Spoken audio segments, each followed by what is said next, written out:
Hello. I'd like to talk about some of the common sense of what is going to happen and what is happening with the upcoming general election in India. Now, it has been suggested by a number of academics, by a number of people based in the United States, and they are saying that this is a very dangerous time for democracy. They are saying that the world's largest democracy, that is India, that it may be going down some sort of a fascist route.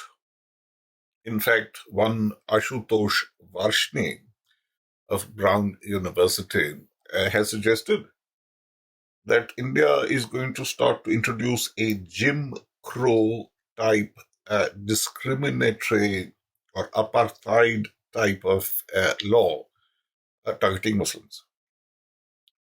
Is there any truth to this notion at all? And the answer is no.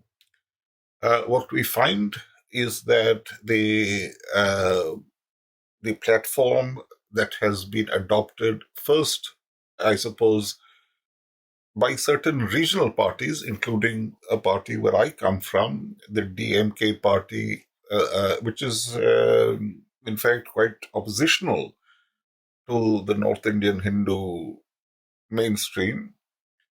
But the platform or the approach was really to identify and to enroll beneficiaries, so as to turn voters into people who get something out of uh, uh, that vote, that there is a defined benefit and entitlement. And we saw this even more broadly. We found it in Maharashtra, we found it in other places. And so the real plank of the ruling party is the Vikshit Bharat Sankalp Yatra. I'm sorry, which is like, what does it mean? It really is, it's like the idea of a outreach. I believe about 50 million people have been enrolled so far. It's about outreach. It's about different departments of government participating in outreach programs. They're getting into vans. They're going into the communities, setting up health camps, screening people, getting them, making sure that they can go and get, if they need surgical intervention or they need prescriptions, making sure that they receive those health uh, entitlements. And at the same time, to find out, look, if you are eligible for Ayushman program or you're eligible for this welfare program or that one, can we try to enroll you? So about 50 million people have been covered so far, according to what the BJP is saying. But let me be blunt. It's extremely good for the administration to be involved in these outreach programs. It raises the morale of the civil servants. It increases their prestige. That you see, when the civil servant is seen as providing universal benefits, it's not on the basis that, oh, you're a friend of so and so, or you're supported. It's universal. It's a universal entitlement. Now, it's very interesting to see what is the meaning of this, Viksit.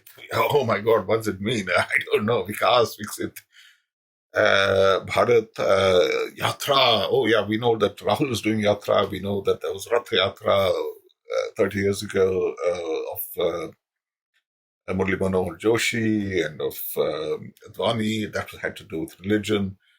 But what is this? What is this Yatra? This Yatra is like a trip, and especially it does have that pilgrimage type of connotation, or a big religious ceremonial procession, yatra.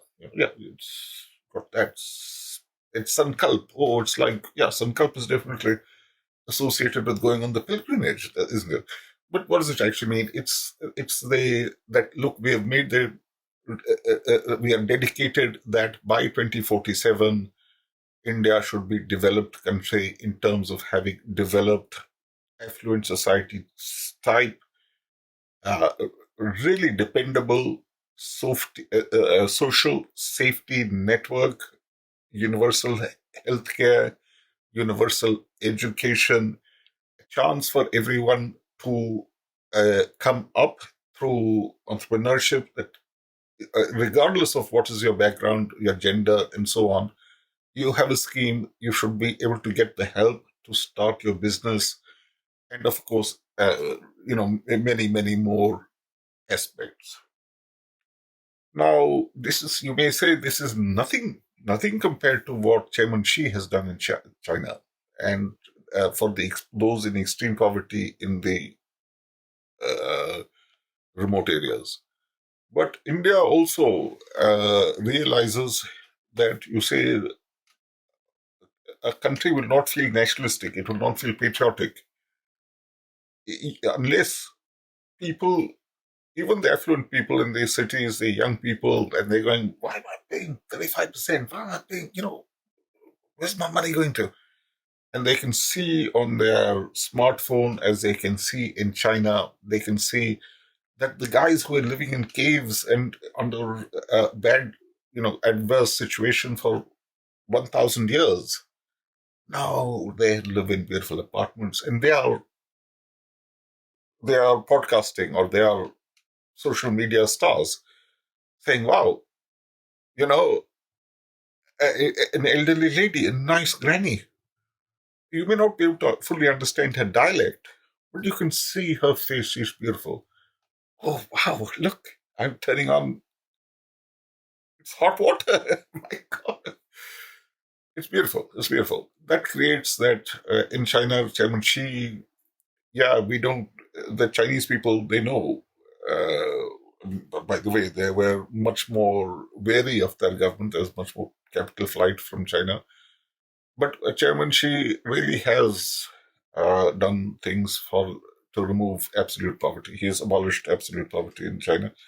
India is also, this is basically whether you're a democracy or you're a communism, so long as you have a leader who has some compassion and some kind of belief, see, Chairman Xi, he spent time under the Cultural Revolution, he spent time in the village. Modi probably didn't have the choice. He had to, because he was poor. But there are many other poor people, and they've all come up.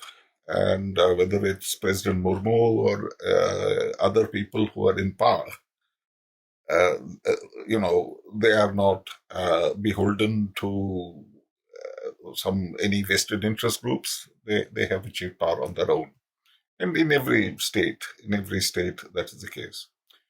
Anyway, so really, what you have is quite a useless yatra by Rahul, which sadly, is antagonized. It's antagonized Mamta, it's antagonized Nitish, because it did not really, it was just a vehicle for one personality who is unelectable. So now we have Mamta, she's left. We've seen Bhagwat Mann, we've seen Kejriwal also in Haryana. So, and of course, most importantly, Nitish. So, it is, yes, I have to accept that it's Modi. Modi is going to come back.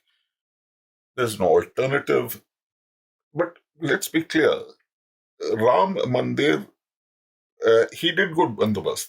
In 2019, the Supreme Court threw the grenade into the lap of central government, saying you have to create the trust and build it.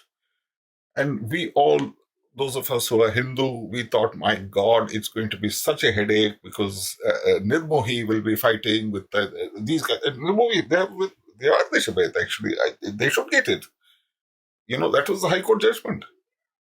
But, then there'll be a fight, and there'll be Shankaracharyas who belong to completely different order.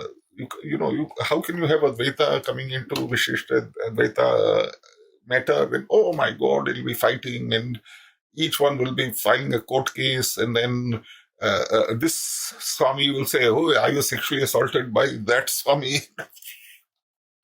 उन्होंने वो पता नहीं, it'll be a mad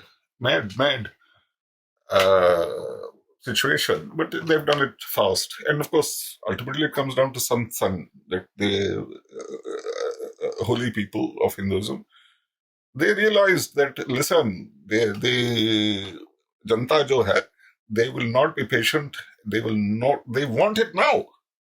Do it fast. Religion is service industry. Please be efficient. That's all. Religion is like railways.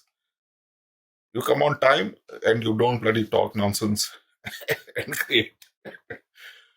See, I'm not saying that soteriology is not. Soteriology is about, that's faith. That's God. But when you are providing a religious service, it's the same as when you're providing commercial service. Please be efficient. If you're not efficient, just get out of that field. Please go and do something else. You can go for spirituality. Go and sit under a tree and meditate. But, I expect my priest or my plumber to be punctual and efficient. That's it. And so, if you see Karnataka Congress, they did good bandobast for Pran Pratishthan. So they get the credit. They showed their effectiveness. Now there's some question about Hanuman Bhaja and all that. Don't worry, they can sort it out. They've shown that, listen, we're not stupid, we're not brainwashed by Karge.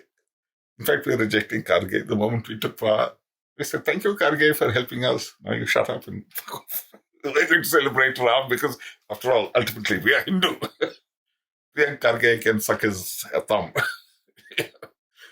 But that's smart. That's how you win elections. And let's see. I mean, I don't know whether they can do well in Lok Sabha, but definitely,